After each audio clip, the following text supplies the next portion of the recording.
Okay, so two-man job at this point. Steel toe shoes, please. And the guys are coming in over. Now normally we have the bottom facing down in this one because the top was a mess. Or the top facing down, but the bottom was a mess. So now we just have to slide it into place.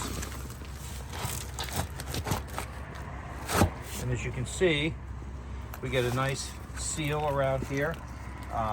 One of the things that you're going to have to do later on is you are going to have to trim your excess material. We have a little bit more on this side, but you'll be able to figure that out.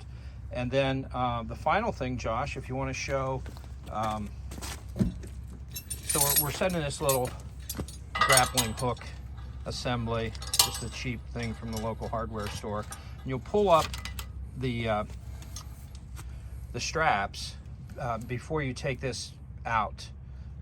When you go to take it out, and then you can either wire tie that to your grate, or you can stick a piece of 3/8 inch rebar through both of them. What you don't want to do is you don't want to be able to have you don't want to lift the grate off and have it collapse, have everything collapse down in the storm drain and get into a confined space problem.